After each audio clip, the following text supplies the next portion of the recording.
සුබ දවසක් හැම දිනාටම අපි අද කතා කරනවා කියලා කිව්වේ වෙබ් පේජ් එකක් තුලට කොහොමද ඉමේජ් එකක් දාන්නේ කියලා. ඉමේජ් එකක් දාන්න පෙර අපි තව පොඩි දෙයක් මම කලින්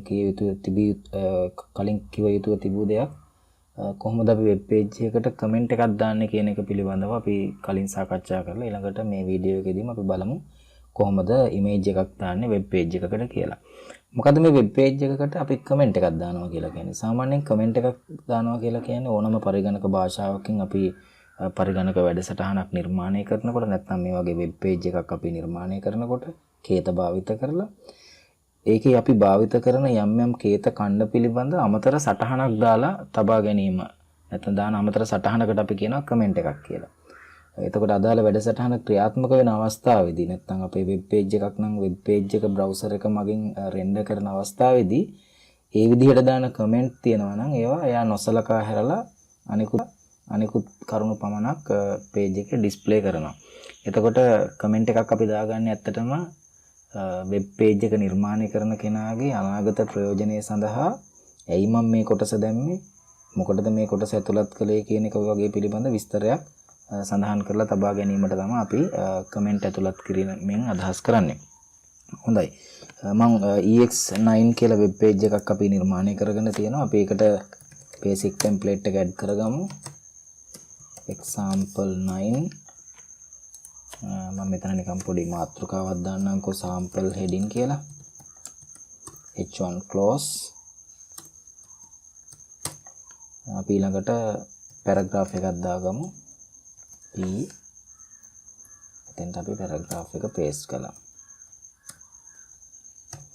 හොඳයි මේ පේජ් එක අපි සේව් කරමු. සේව් කරලා රිෆ්‍රෙෂ් කරලා ගිහිල්ලා බැලුවොත් අපිට මෙන්න මේ වගේ අවුට්පුට් එකක් තමයි HTML. හරි. අපි මේකට දැන් කමෙන්ට් එකක් දාගන්නේ කොහොමද කියලා බලමු. අපි කියමුකෝ මෙන්න මෙතන මට දාන්න ඕනේ මගේ බොඩි සෙක්ෂන් එකේ ආරම්භය කියලා. මෙන්න මෙතෙන්ට දාගන්න ඕනේ මගේ හෙඩ් සෙක්ෂන් එකේ ආරම්භය කියලා. මෙතෙන්ට දාගන්න ඕනේ හෙඩ් සෙක්ෂන් එකේ අවසානය කියලා. ඇත්තටම මේ වගේ සරල පේජ් එකකට අපි කමෙන්ට් එකක් දාන්න එකේ තේරුමක් නැහැ. නමුත් අපේ විභාගයට අහලා තියෙනවා කමෙන්ට් එකක් අපි ඇතුළත් කරන්නේ කොහොමද කියන එක පිළිබඳව කීප අවස්ථාවකදී අන්න ඒ පිළිබඳව යම් අවබෝධයක් ලබා ගැනීමට පමණයි මම දැන් කමෙන්ට් එකක් ඇතුළත් කරන්නේ. දැන් උදාහරණයක් විදිහට අපි මෙතෙන්ට දාමුකෝ මෙහෙම this is the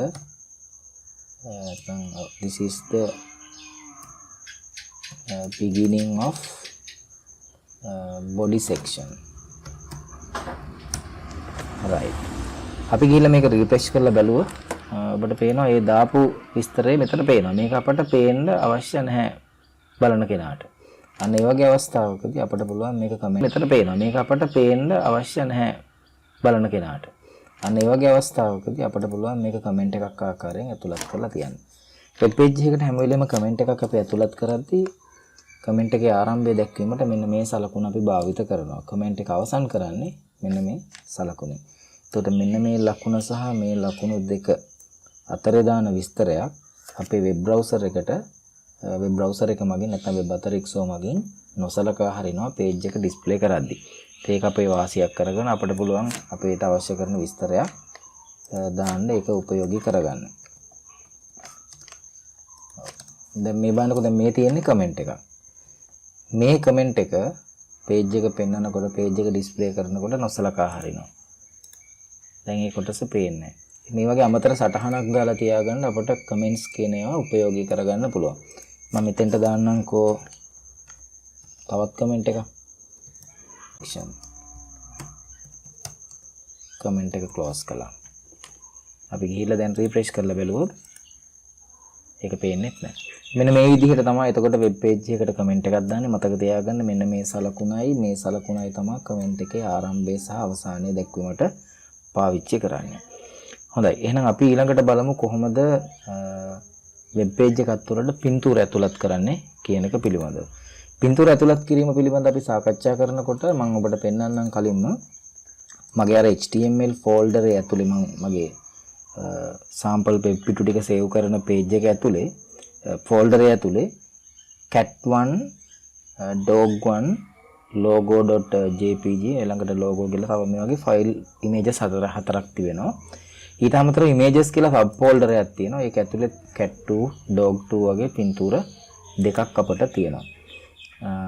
එතෙන්දි තවත් එක දෙයක් මම ඔබට කියන්න සාමාන්‍ය විදිහකට පින්තූර අපි ඇතුළත් කරනකොට පින්තූරේ නම විතරක් නෙමෙයි අපිට වැදගත් වෙනවා ඒකේ එක්ස්ටෙන්ෂන් එකක්.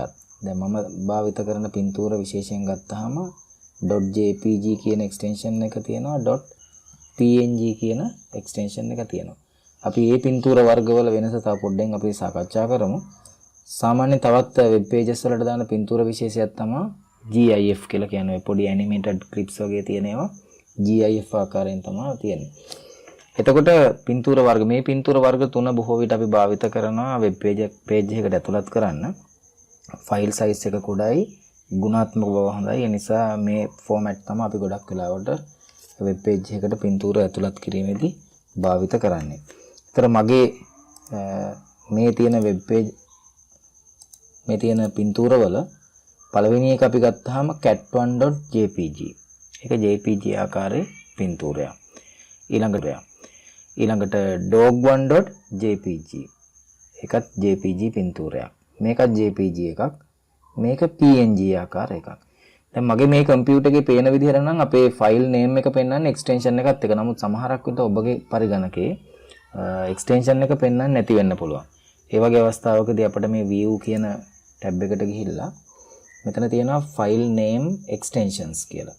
ඒ හරිය ඉවත් කරලා නම් තියෙන්නේ අපිට name එක විතරයි පෙන්වන්නේ. extension එක පෙන්වන්නේ නැහැ. නමුත් අපේ type එක යටතේ මේ jpg file කියන එක මේ ඉස්සරහා පේන්න තියෙනවා.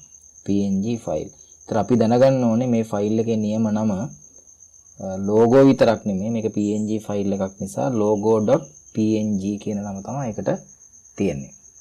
ඉතින් වඩා හොඳයි අපිට view tab එකට ගිහිල්ලා මෙතනින් file name and extensions කියන ටික එක දාගත්තා නම් එතකොට අපිට පුළුවන් extension එකත් එක්කම මේ නම බලා ගන්න. මොකද මේ සම්පූර්ණ නම page එකට අපි ඇතුළත් කරනකොට. හොඳයි. අපි එහෙනම් මේ page එක මම save කරන්නම්කෝ file save. ඒක save කරනකොට අපි ඒකේ නම දෙමු මම html කියන folder එක තුල තමයි directly මේක save කරන්නේ. අපි කියමු ex10.html. basic template එක දාගන්නවා control space වාගේ හුවා example 10. මම මෙතෙන්ට දාන්නම් h1 inserting images. h1 tag එක අපි close කළා. මෙතන මම hr tag එකක් නිකන් දාන්නම්. හොඳයි. පින්තූරයක් දානකොට අපි භාවිත කරන tag එක තමයි img tag එක. img tag එක මේකට close tag එකක් නැහැ. එතකොට img කියන tag එක පමණයි. අපි ඊළඟට මේකට attributes ප්‍රධාන වශයෙන් දෙකක් භාවිත කරනවා. src attribute එක. දෙකක් නෙමෙයි කීපයක්ම තියෙනවා. ඊළඟට width කියලා attribute එකක් තියෙනවා. ඊළඟට height කියලා attribute එකක් තියෙනවා. ඒ වගේම ඊළඟට alt කියලා attribute එකක් තියෙනවා. ඊළඟට border කියලා attribute එකක් අපිට තියෙනවා. මෙන්න මේ වගේ තවත් එකක් තියෙනවා align කියලා attribute එකක්. මේ attribute පහ තමයි අපිට img tag එකත් සමග යන්නේ. එතෙන්දී මේ src කියන attribute එකෙන් අපි විස්තර කරන්නේ ඒකේ value එක විදිහට අපි ලබා දෙන්නේ කොතන තියෙන මොන image එකද මේ page එකේ මේ ස්ථානෙට ඇතුළත් කරන්න අවශ්‍ය කියන එක. ඒ කියන්නේ image එකේ නම සහ path එක තමයි මෙතෙන්ට අපි දෙන්න ඕනේ. එතෙන්දී අපිට පේනවා අපි දැන් මේ web page එක save කරපු folder ඇතුළෙම මගේ පින්තූර කීපයක් තියෙනවා. cat1jpg dog1jpg අපි මේ පින්තූර දෙක ඉස්සෙල්ලා ගමුකෝ. මෙන්න මේ පින්තූර දෙක මට ඇතුළත් කරන්න අවශ්‍යයි page එකට. ඒකට එහෙමනම් අපි කරන්න ඕනේ මොකද්ද? මම මේ attributes ටික දැනට අයින් කරන්නම්කෝ.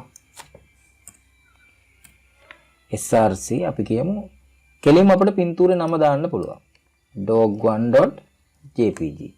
එතකොට web page එක save කරලා තියෙන folder එකේ තුලම තියෙන පින්තූරයක් අපි ඇතුළත් කරනකොට කෙලින්ම පින්තූරේ නම අපිට මේ ආකාරයට ඇතුළත් කරන්න පුළුවන් extension එකත් එක්ක. එතකොට එයා දන්නවා මේ ස්ථානයේ තිබෙන පින්තූරය අපිට පෙන්වන්න කියන එක තමයි මේ කියන්නේ කියන එක. ඔව් මේ තියෙන පින්තූරය cat1. අපි බලමුකෝ dog1 කියන පින්තූරෙත් අපි මේ විදිහටම දාලා එතකොට ඒකෙදි sorry ඔව් බලමු. ඔව් දැන් මෙතන අපි ගිහිල්ලා දැන් බැලුවා රිෆ්‍රෙෂ් කළොත් එහෙම මේ ඉන්නේ dog මේ ඉන්නේ cat. එතකොට පින්තූර දෙකේ පින්තූර දෙකම ඇවිල්ලා තියෙන එකම line එකේ. ඒ කියන්නේ පේලි වෙන්වීමක් සිදු වෙන්නේ නැහැ img tag එකෙන් එකම පේලිය තමයි අපිට පින්තූර දෙකම ලබා දීලා තියෙන්නේ. ඒතර අපිට පේලි දෙකකට මේ පින්තූර එන්න අවශ්‍ය නම් මෙතෙන්ට අපි br tag එකක් දාන්න ඕනේ. අපි කලින් කතා කරලා තියෙන විදිහට. දැන් රිෆ්‍රෙෂ් කරලා බැලුවොත් පින්තූර දෙක එක යට එක අපිට ලැබෙයි. හොඳයි මේ විදිහට තමයි අපි ෆෝල්ඩරේ තුලම තිබෙන වෙබ් පේජ් එක සේව් කරන ලද ෆෝල්ඩරේ තුලම තිබෙන පින්තූරයක් ඇතුළත් කරන්නේ. ඊළඟට අපි ගත්තොත් එහෙම අපි හිතමු අපට අවශ්‍යයි කියලා මගේ මේ වෙබ් පේජ් එකේ images වෙබ් පේජ් එක සේව් කරපු ෆෝල්ඩරේ තියෙන ස්ථානෙම තියෙනවා images කියලා සබ් ෆෝල්ඩර් එකක්. ඒක ඇතුලේ තියෙනවා මගේ cat2 dog2 කියලා පින්තූර දෙකක්. images කියලා සබ් ෆෝල්ඩර් එකක්.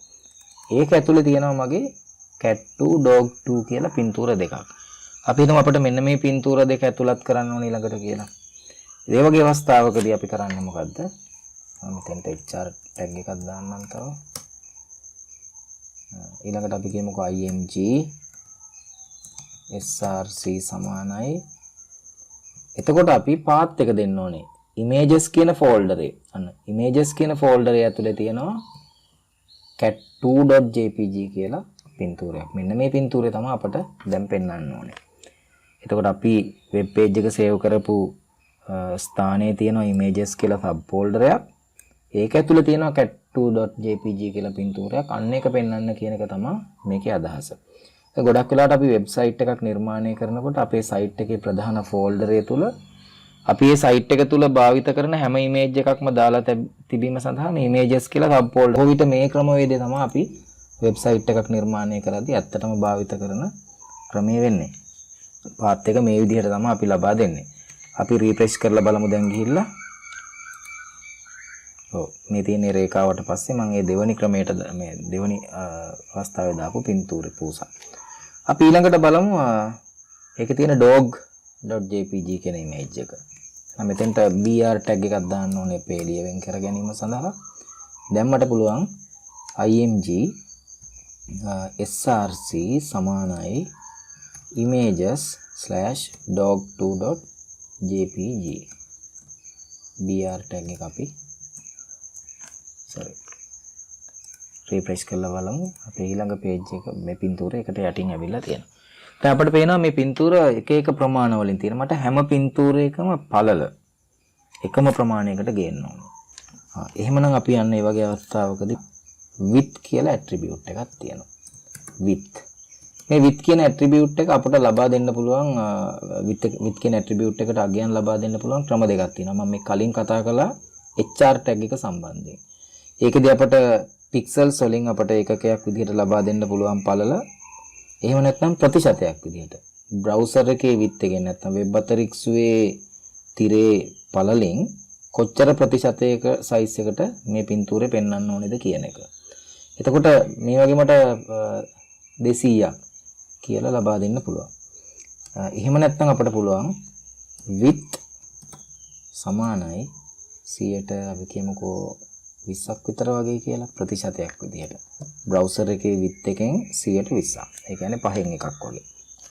අපි දැන් ගිහිල්ලා රිෆ්‍රෙෂ් කරලා බැලුවොත් මගේ මේ තියෙන පළවෙනි image එක අර 200යි කියලා දීපු එක මේ තියෙන 100ට 20යි කියලා දීපු අවස්ථාව. අර 200යි කියලා දීපු එක මේ තියෙන 100ට 20යි කියලා දීපු අවස්ථාව. අපි දැන් මේ දෙකේ වෙනස පොඩ්ඩක් බලමු. browser එකේ width එක අඩු වෙනකොට අර දෙවණියට මම දීපු ප්‍රතිශතයක් විදිහට දීපු image එකේ පළල වෙනස් වෙනවා. නමුත් අර 500 කියලා දීපු 200 කියලා දීපු pixels වලින් දීපු අවස්ථාවේදී ඒ image එක ඒ ආකාරයෙන්ම ප්‍රමාණය පවත්වාගෙන ඉන්නවා. ඉතින් මෙන්න මේ විදිහට browser එකේ width එකත් සමග කුඩා වෙන්න විශාල වෙන්න අවශ්‍ය වෙන පින්තූරයක් නම් අපිට ඇතුළත් කරන්න ඕන. ප්‍රතිශතයක් විදිහට පළල ඇතුළත් කරන්න පුළුවන්. එහෙම නැත්නම් මේ වගේ නිශ්චිත අගයක් අපිට ලබා දෙන්න පුළුවන් pixels වලින්. ඒ වගේම මට තව දෙයක් කියන්න ඕනේ. මේ width එකත් එක්කම අපිට තවත් attribute එකක් තියෙනවා height කියලා. දැන් අපි දැක්කා පින්තූරේ width එක වෙනස් කරනකොට automatically height එක adjust කරගත්තා. අපි height එකත් ඒ ආකාරයට වෙනස් කරලා බලමු. මම ඒකට දෙන්නම්කෝ 500යි කියලා. save. පළල 200යි උස 500යි. ඉතින් මේ විදිහට width එකයි height එකයි attribute දෙකම ලබා දීමේ අවශ්‍යතාවයක් නැහැ. එක්ක අපට width එක දෙන්න පුළුවන් නිශ්චිත width එකක් අවශ්‍ය නම්, එහෙම නැත්නම් අපට height එක දෙන්න පුළුවන් නිශ්චිත height එකක් අවශ්‍ය නම්, එතකොට අර width එක අපි නිශ්චිතව දුන්නොත් height එක ඒකට automatically adjust කරගන්නවා. height එක දුන්නොත් width එක automatically adjust කරගන්නවා. එහෙනම් මේ දෙකෙන් එකක් පමණක් හැම වෙලෙම ලබා දීම ප්‍රමාණවත්. මේ attribute දෙකම අපි අපට අවශ්‍ය විදිහට ලබා දෙන්න ගියොත් පින්තූරයේ අනවශ්‍ය ආකාරයට විකෘති වීමක් වෙන්න හැකියාව තියෙනවා. අපි width එක නැතුව height එක විතරක් දීලා බලමු. දැන් refresh කළොත් අපට ඒ උස අපි දීපු ප්‍රමාණයට පළලත් ගන්නට ගැලපෙන විදිහට වැඩි කරගෙන තියෙනවා. එහෙනම් හැම වෙලෙම මේ දෙකෙන් එකක් පමණක් දීම ප්‍රමාණවත්. හොඳයි. මම මේකෙදී නැවත height කියන attribute එක නැතුව width කියන attribute එක ලබා දෙන්නම්. අපි කියමු 300යි කියලා. 300යි කියලා. ඊළඟට තවත් attribute එකක් තියෙනවා මේකත් එක්ක border attribute එක. border attribute එකට හැම වෙලෙම ඉලක්කමක් 1 2 3 4 ආදී වශයෙන් අපි ලබා දෙන්නේ. පින්තූර වටේට එයා කොටුවක් අඳිනවා. border එකක් අඳිනවා. අපි 1යි කියන එකෙන් අදහස් කරන්නේ border එකේ මහත. තරමක් හීනි border එකක් පින්තූරේ වටේට ඇඳේ කළු පාටින් ඇඳිලා තියෙනවා. අපි 5ක් විතර වගේ දෙමු. ඒතර හරිට වඩා මහත border එකක් තමයි අපිට පින්තූරේට ලැබෙන්නේ. ඒතර ඒ attribute එකෙන් කරන්නේ ඒ වගේ කාර්යයක්. අපි තවත් attribute එකක් තියෙනවා. මේක ඉතා වැදගත් එකක්. ALT කියන attribute එක. මේක අපේ සාමාන්‍ය පෙළත් උසස් පෙළත් විභාගවලදී අහලා තියෙන attribute එකක්. මේ ALT attribute එකෙන් කරන්නේ අපිට පුළුවන් අර පින්තූර ගැන විස්තර කරන ආකාරයේ text එකක් ඇතුළත් කරලා තියන්න. alternative text කියන එක තමයි ඒකේ අදහස. එතකොට යම්කිසි හේතුවක් නිසා අපේ වෙබ්සයිට් එක අපි පබ්ලිෂ් කරලා තියෙන මොහොතකදී සර්වර් එකේ තියෙන අපි දාපු image එක නැත්තම් අපේ පින්තූර අපි මේ ඇතුළත් කරලා තියෙන පින්තූරේ corrupt වෙලා තියෙනවා. නැත්තම් අතපසු වීමකින් delete වෙලා තියෙනවා. එවැනි අවස්ථාවකදී පින්තූරේ අපිට පෙන්වන්නේ නැහැ. දැන් අපි උදාහරණයක් විදිහට මෙතන අපි පොඩ්ඩක් වෙනස් කරලා බලමු. මෙන්න මේ වගේ තමයි අපිට පින්තූරේ පේන්න තියෙන්නේ. එතකොට බලන කෙනාට අදහසක් නැහැ මෙතන මොකක් තියෙන්නේ නැද්ද? එහෙම අදහසක් නැහැ. අන්න ඒ වගේ අවස්ථාවකදී අපිට පුළුවන් මෙතන alternative text එකක් ලබා දෙන්න. දැන් උදාහරණයක් විදිහට picture of a dog. පින්තූර ගැන විස්තර කරන පොඩි සටහනක් අපිට දාලා තියන්න පුළුවන්. දැන් අපි මේ වගේ අවස්ථාවකදී බැලුවොත් දැන් අපේ එතන පෙන්නනවා. ඒතර අපිට දැන් අදලා අදහසක් page එක නරඹනකොට අපිට දාලා අදහසක් ගත්ත හැකි මෙතන බල්ලෙක්ගේ පින්තූරයක් තියෙන්න ඇති කියලා. ඒ වගේ alternative text එකක් දාන්න තමයි අපි ALT කියන attribute එක භාවිත කරන්නේ. තව එක attribute එකක් තියෙනවා. ඒ attribute එක වැදගත් වෙන්නේ paragraph එකක් එක්ක පින්තූරයක් ඇතුළත් කරන අවස්ථාවකදී. ඉතින් මම මේ ටික ඔක්කොම මකන්නම්. මකලා අපි ඡේදයක් ඇතුළත් කරගමු මේකට. මුලින්ම ඡේදයක් අපි කලින් ටයිප් කරපු එකකින් ගියමුකෝ.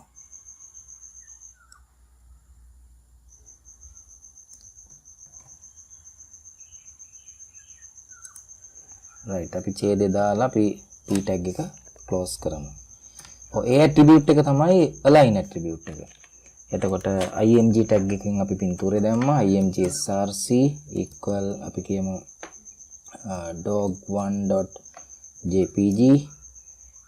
ඊළඟට අපි කියමුකෝ width එක 200ක් විතර වගේ. width එක 200යි.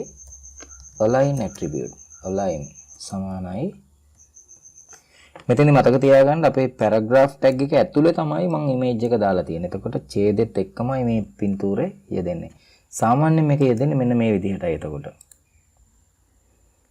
අපිට තියෙනවා ප්‍රධාන වශයෙන් මේකත් එක්ක ගැලපෙන attribute දෙකක් අතරම පහක් තියෙන attribute left attribute values align attribute එකට values පහක් තියෙනවා. left right top bottom middle කියලා. මේකෙදි අතරම වැදගත් වෙන ඒවා ප්‍රධාන දෙක තමයි left එක. දැන් උදාහරණයක් විදිහට align left කියලා වගේ අපි දැම්මොත් මෙන්න මේ ආකාරයට ඡේද මත පින්තූර ස්ථානගත වෙනවා. ඡේදයේ විදිහට අපි ඡේද තව පොඩ්ඩක් දික් කරමු. මේකෙම කොපි එකක් දාලා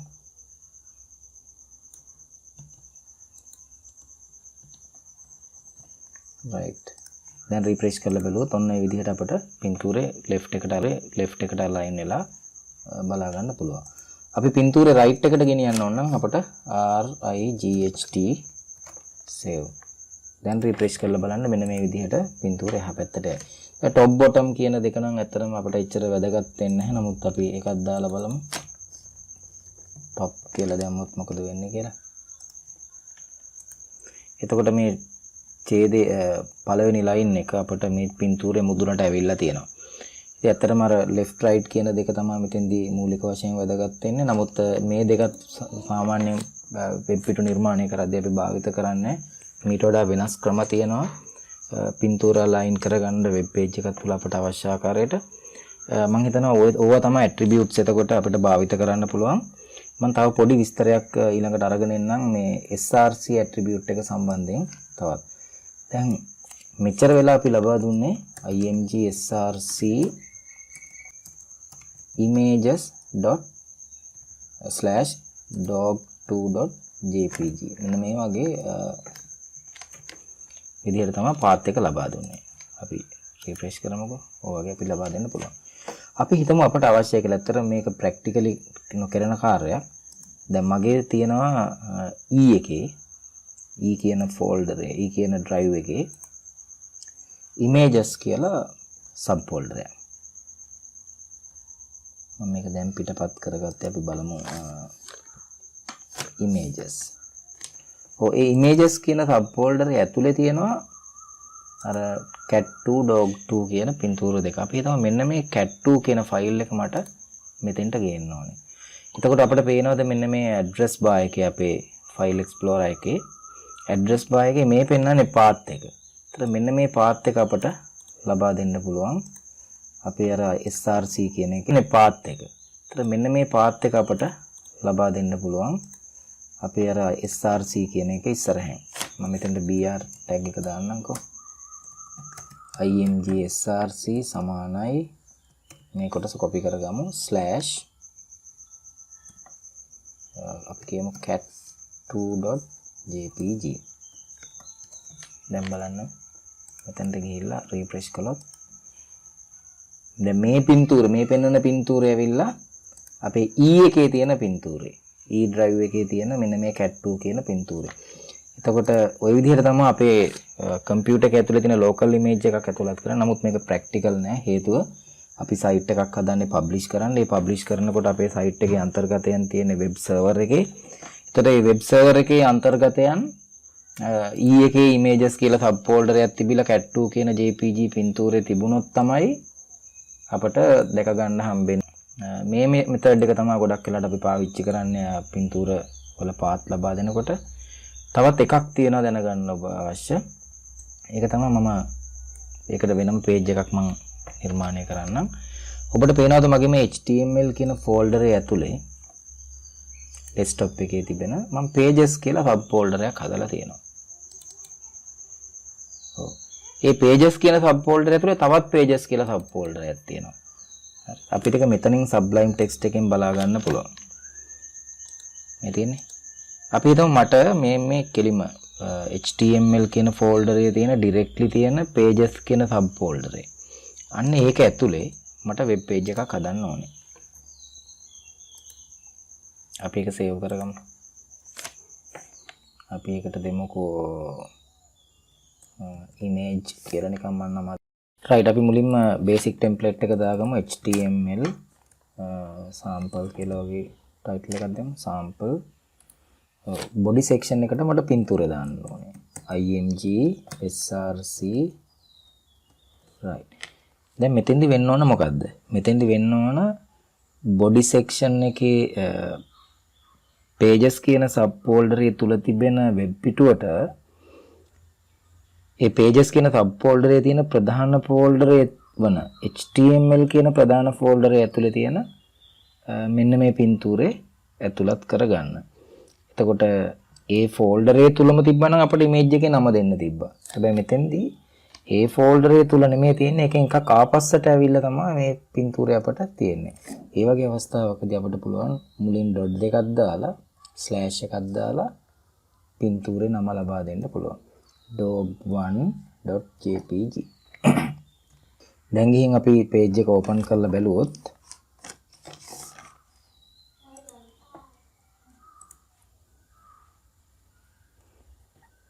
HTML එකේ අපේ තියෙන pages කියලා sub folder එක මෙයා open කරලා බැලුවොත් අන්න අපිට පේනවා පින්තූරය දැන්. ඒතර මෙතෙන්දි මේ පින්තූරය පෙන්වන්නේ folder එක ප්‍රධාන folder එක ඇතුලේ තියෙන පින්තූරය. right? අපි හිතමු අපට අවශ්‍යයි කියලා මෙහෙම දැන්. අපට ඕනේ images කියන sub folder එක ඇතුලේ තියෙන cat2 කියන පින්තූරය දාගන්න. ඒ වගේ අවස්ථාවකදී ඔයාලට පුළුවන් මෙතෙන්ට br එකක් අපි දාමු. image එකට width එකකුත් අපි ලබා දෙමුකෝ. සමානයි 100ට 200ක් විතර වගේ ලබා දෙමු. right. ඊළඟට img src සමානයි ඩොට් දෙකක් තිබ්බා ස්ලෑෂ්.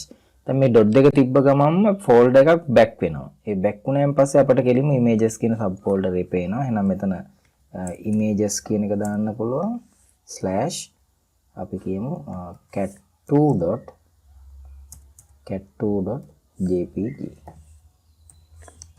with සමානයි 200යි.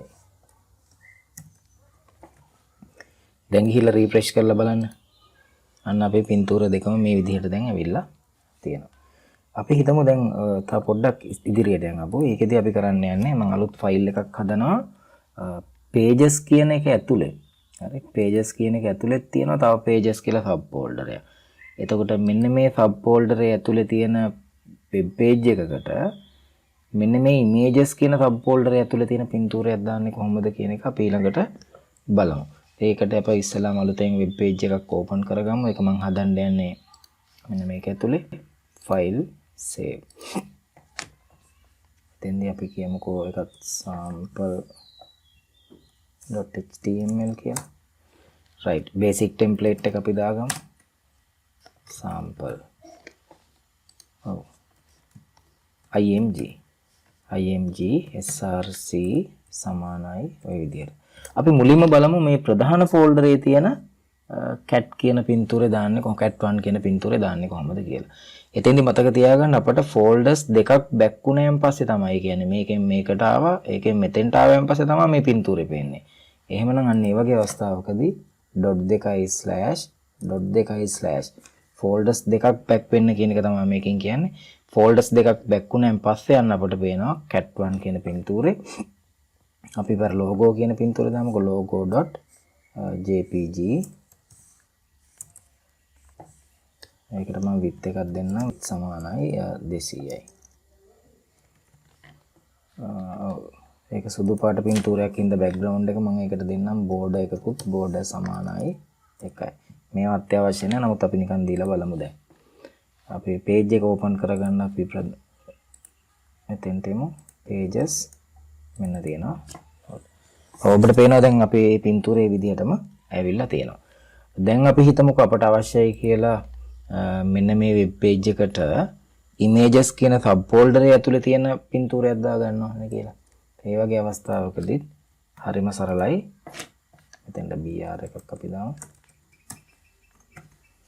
දැන් අපි මෙතනින් උනේ folders දෙකක් back වුණා. back වුණාන් පස්සේ යන්න අපට පේනවා images කියන sub folder එකේ slash එකක් දැම්මා. cat2.jpg. දැන් ගිහිල්ලා රිෆ්‍රෙෂ් කළාම මේ පින්තූරෙත් අපට පේන්න තියෙනවා. හොඳයි. මේ විදිහට තමයි තූරවල පාත් අපි ලබා දෙන්නේ. මම ඒ තියෙන හැම පාත් එකක්ම ඔබ ඔබට කියලා දුන්නා. මීට අමතරව අපි හිතමුකෝ අපට යම්කිසි වෙබ්සයිට් එකක තියෙන පින්තූරයක් පෙන්වන්න අවශ්‍යයි කියලා. එතෙන්දී අපි පොඩි වෙබ් පේජ් එකක් ඕපන් කරගමු.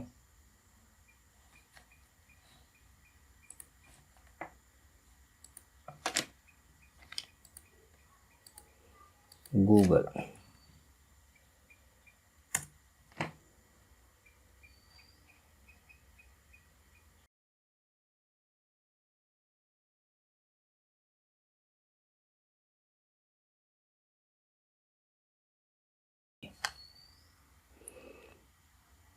ni.lk කියන වෙබ්සයිට් එක ඇතුලේ අපිට තියෙනවා මෙන්න මේ පින්තූරේ. අපි හිතමු අපිට ඔන්න ඔය පින්තූරේ අපේ වෙබ් පේජ් එක තුල පෙන්වන්න ඕනේ කියලා. එහෙමනම් ඔයාලට පුළුවන් මේ පින්තූරය මත රයිට් ක්ලික් කරලා මෙතන තියෙනවා copy image address කියලා ඔප්ෂන් එකක්. අපි අන්න ඒක සිලෙක්ට් කරමු. එතකොට අපි පින්තූරය දාන අවස්ථාවේදී පින්තූරය දාන ස්ථානයේදී කියන්නේ imgsrc සමානයි ඔන්න ඔය පාත් එක src වලට copy කරලා අපිට පුළුවන් width එකක් ඒකට දෙමු 200යි කියලා. එතනට br tag එකක් අපි දාමු. දැන් අපි ගිහිල්ලා අපේ page එක refresh කරලා බලුවොත් ඒ පින්තූරෙත් අපට පේන්න තියෙනවා. හැබැයි මතක තියාගන්න මේ page එක අපට පේන්නේ අපි ඉන්ටර්නෙට් එකට සම්බන්ධ වෙලා ඉන්න තාක්කල්. ඒත් ගැටලුවක් නෑ. දැන් අපි සාමාන්‍ය වෙබ්සයිට් එකක් පබ්ලිෂ් කරපු වෙබ්සයිට් එකක් යූසර් කෙනෙක් නරඹනකොට එයා කොහොමත් ඉන්ටර්නෙට් එකට කනෙක්ට් වෙලා ඉන්ටර්නෙට් කනෙක්ට් වෙලා තමයි බලන්නේ. එතකොට ඒ අදාළ කන්ටෙන්ට් බලා ගන්න අනිවාර්යයෙන්ම හැකියාව තියෙනවා. හොඳයි. මේ විදිහට අපිට පුළුවන් එහෙනම් src එක විවිධ ආකාරයෙන් වෙනස් කරලා src කියන ඇට්‍රිබියුට් එක අපි පින්තූර ඇතුළත් කරලා බැලුවා. අපි දැන් ඊළඟට බලමු මම අර ඔබට කලින් කිව්වා වගේ මේ jpg පින්තූර සහ png කියන පින්තූර අතර වෙනස මොකක්ද කියන එක අපි පොඩ්ඩක් බලමු. right. ඒකට මම html folder එක ඇතුළෙම මම වෙනම sample file එකක් හදා ගන්නම්. new file save අපි ඒකට දෙමුකෝ ex11 කියලා 11.html basic template එක අපි දාගත්තා. example 11 right. මම මෙතෙන්දී අපිට ඔබට මතකයි අපි background එකට color එකක් දාන්න පුළුවන්. bg color කියලා අපි. හොඳයි දැන් අපි බලමු ඊළඟට මේ මොකද්ද මේ jpg පින්තූර වල සහ png පින්තූර වල වෙනස මොකක්ද කියන එක පොඩ්ඩක් අපි බලමු. මොන වගේ අවස්ථාවලදීද png පින්තූරයක් ප්‍රයෝජනවත් වෙන්නේ කියන එක චුට්ටක් අපි බලමු. මම වෙබ් පේජ් එකක් නිර්මාණය කරලා තියෙනවා. ඒකේ background color එක. අපි background color එක silver කියලා වගේ දෙමුකෝ silver. logo.jpg පින්තූරය අපේ ප්‍රධාන ෆෝල්ඩර් එකේ තියෙන logo.jpg කියන පින්තූරය තමයි මේකට ඇතුළත් කරලා තියෙන්නේ. අපි ගිහිල්ලා පොඩ්ඩක් රිෆ්‍රෙෂ් කරලා බලුවොත් අපිට පේනවා මෙන්න මේ වගේ ඇවිල්ලා තියෙනවා. සුදු පාට පසුබිමක් ඇවිල්ලා තියෙනවා පින්තූරෙත් එක්ක. මේක තමයි සාමාන්‍යයෙන් jpg පින්තූර වල විශේෂත්වය. jpg පින්තූරයක මේ background එක අඩුම වශයෙන් සුදු වර්ණයෙන්වත් පිරීලා තියෙන්න ඕනේ. එහෙම නැත්නම් වෙනත් වර්ණයකින් මේක පිරීලා තියෙන්න ඕනේ. මොකද background transparency එක විනිවිද පේන ආකාරයේ background තියාගන්න හැකියාවක් නැහැ jpg format එකට.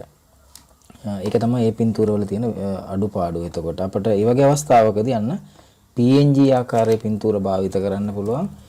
පින්තූර නිර්මාණය කරන මොහොතේදී transparent background සහිතව එකක් සහිතව නිර්මාණය කරලා png ෆයිල් එකක් විදිහට ඒක අපිට සේව් කරගන්න හැකියාව තියෙනවා. එතකොට මෙන්න png image එක අපි දාලා බලුවොත් ඒකේ සුදු පාට background එක නේ ලස්සනට background color එක page එකේ background color එකත් එක්ක mix වෙලා තියෙනවා අපේ පින්තූරේ. ඉතින් මෙන්න මේක තමයි png පින්තූර වල තියෙන විශේෂත්වය. jpg පින්තූරයක් දැම්මම මේ විදිහේ සුදු පාට background එකක් සහිතවයි එන්නේ. png පින්තූරයක් දැම්මම මේ විදිහ එනවා. ගොඩක් ස්තුතියි අපේ වීඩියෝ එකට සවන් දුන්නට. අපි ඊළඟ වීඩියෝ එකේදී බලමු කොහොමද වෙබ් පිටු එකිනෙක සම්බන්ධ කිරීමට මේ hyperlink කියන තාක්ෂණය භාවිත කරන්නේ කොහොමද කියන එක සාකච්ඡා කරමු.